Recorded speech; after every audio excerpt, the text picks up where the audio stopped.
In modern society, where social connections play a key role, few can boast complete independence from the opinions of others. From early childhood, as soon as we begin to distinguish approving smiles from disapproving glances, we become dependent on external evaluation. The need for moment-to-moment confirmation of our own significance becomes so strong that we begin to measure our worth solely through the prism of others' judgments, often forgetting our own beliefs and aspirations. Indeed, many of us attach excessive importance to social approval, experiencing undue fear of criticism, rejection, and possible ostracism. Instead of following our own path, guided by our talents and desires, we tend to submit to the expectations of others, conforming to accepted norms and standards. Some even abandon their innermost dreams, fearing condemnation and misunderstanding from those around them. As Epicurus wisely noted, his words reaching us through Seneca, "I never desire to please the crowd, for what I know, they do not approve, and what they approve, I do not know." And in this phrase lies a profound truth, making us think about how much we allow the opinions of others to influence our lives. But what happens if we learn to ignore these voices and follow the call of our own heart? The answer to this question may be the key to finding true freedom and self-realization. To develop a healthier perception of the opinions of others, we should first consider those whose approval we so crave. Are these people really worthy of our respect and admiration? Are they at the peak of their development, or are they mired in stagnation? Do they possess a sufficiently courageous, independent, and inquisitive mind to independently seek the truth, form their own opinions, and express them openly? Or are they timid conformists, mindlessly accepting and repeating everything they hear from the news, celebrities, popular personalities on social networks, and politicians? If a person does not inspire admiration in us, should we even worry about the impression our life makes on them? As Seneca rightly asked in his letters, "Why do you rejoice in the praise of those whom you yourself cannot praise?"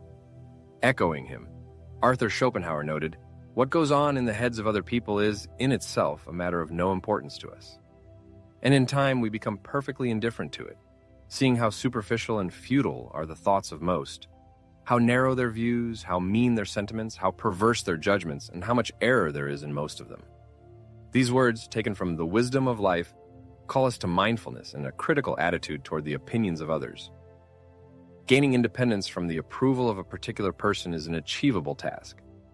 However, when we find ourselves in the thick of things, surrounded by a group of people, the desire for recognition increases many times over.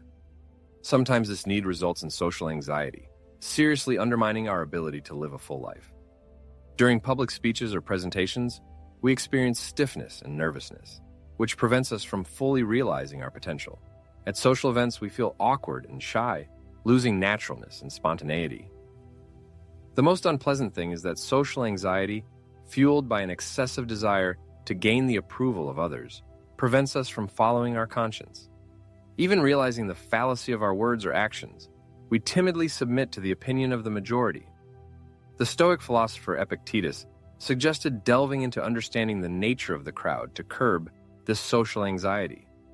In his opinion, a person prone to social anxiety simply does not realize the true value of mass approval and praise in life.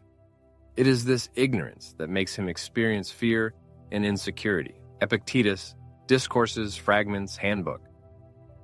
People tend to perceive the crowd as something monolithic and independent, which creates a natural sense of apprehension before this phenomenon.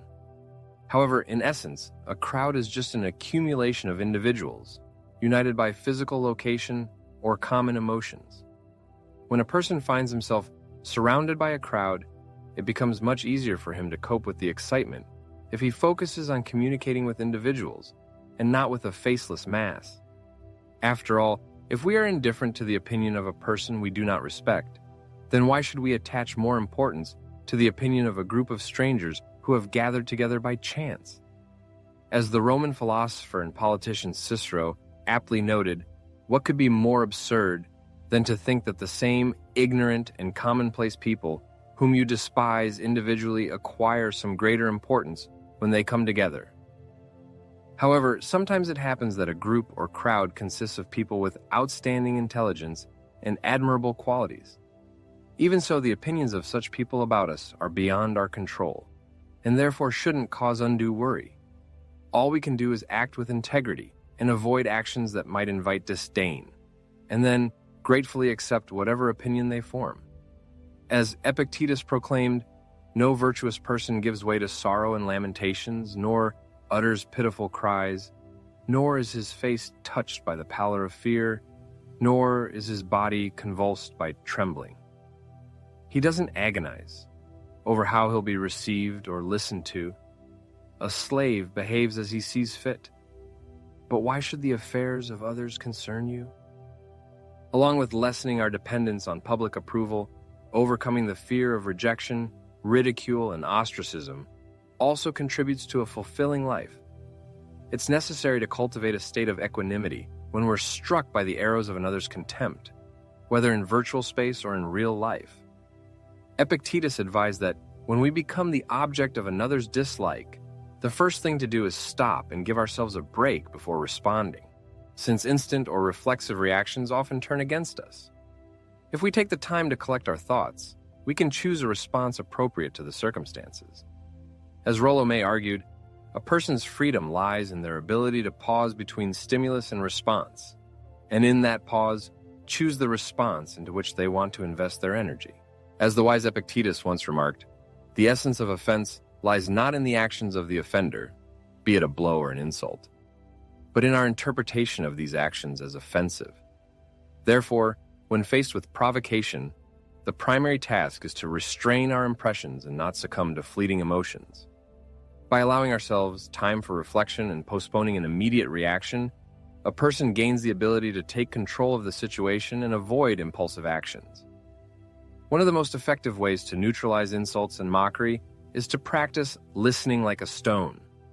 This method involves a complete lack of reaction to the words of the abuser, just as a stone remains motionless and silent. By ignoring provocations, a person continues to go about their business, demonstrating complete indifference to the presence of the abuser. This reaction proves effective for two key reasons.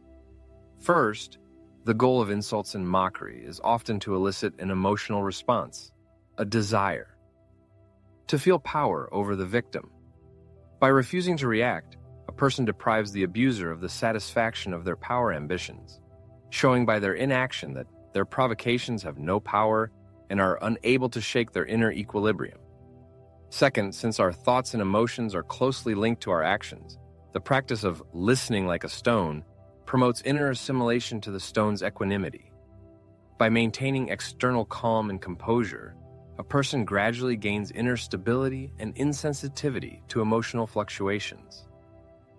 An outstanding mind is manifested in the ability to remain above insults, for the most contemptuous revenge is demonstrating that the opponent isn't even worthy of revenge. Great souls are like mighty beasts, calmly listening to the yapping of small dogs, as Seneca wrote in his treatise on anger. Epictetus, in turn, offered a philosophical view of insults. What's the point of insulting a stone? What will the effect be? Likewise, if a person perceives insults with the equanimity of a stone, the words of detractors lose their power, as he noted in Discourses. Another effective method is to respond to contempt with humor. Wit can diffuse the situation, showing the abuser that their attacks don't achieve their goal and don't cause a retaliatory malice. A well-aimed remark can even turn an enemy into an ally. Humor gives a sense of strength, because the ability to laugh at the abuser is a sign of inner confidence. Seneca emphasized that some people are offended by the slightest negligence, seeing a challenge in the gloomy look of the gatekeeper or the arrogance of a servant. But a wise man, on the contrary, should find in this a reason for laughter and peace of mind, contrasting his calmness with the irritability of others, as he wrote in On the Firmness of the Wise Man. Diogenes, the celebrated philosopher, masterfully wielded the art of humor, skillfully using it to smooth out the rough edges and in communication with not the most pleasant individuals. Once, when he was stung by a bald man, Diogenes retorted with wit, "I won't respond to you with an insult, but only congratulate your hair on leaving such an evil head in time." And in another case, upon learning of unflattering reviews from a fellow philosopher, he remarked, "This is not surprising because he never mastered the ability to speak well." When he was pursued by a crowd of men, Diogenes, not at a loss, exclaimed, "Hey men, come here." And when they approached, he dismissively waved them away. "I called men, not rabble." However, sometimes the most valuable humor is directed at oneself, because there is often a grain of truth in offensive words. Instead of reacting painfully to criticism that hits home, it is much wiser to admit that, like all people, everyone is subject to shortcomings, quirks, weaknesses, and delusions that may well become the object of jokes. If a person stops taking themselves too seriously and cultivates a healthy dose of humility, they will be able to laugh along with the person who is teasing them, thereby disarming their attempts to hurt. The French thinker Montaigne argued that a worthy goal is to be equally laughable and capable of laughing. Montaigne Essays. Seneca noted, "No one is ridiculous who can laugh at himself," Seneca, on the firmness of the wise man. The ancient Greek philosopher Epictetus once remarked that, in response to criticism, one should not make excuses, but rather say, "This man simply does not know all my shortcomings, otherwise his list would be much longer." This witty remark emphasizes that the opinions of others about us are often incomplete and subjective. However, the most effective way to get rid of excessive dependence on the opinions of others is to develop self-confidence. People who suffer from insecurity and feelings of inferiority become hostages to the approval of others and are constantly afraid of their condemnation. In contrast, if a person directs their efforts towards self-improvement, strengthening the spirit and body, achieving goals, and creating a worthy life, then the opinions of other people lose their significance. As Epictetus said, "If you seek approval from without, you know that you have betrayed your own integrity. Be your own witness." In other words, inner confidence and self-sufficiency are the best protection against the negative influence of other people's assessments.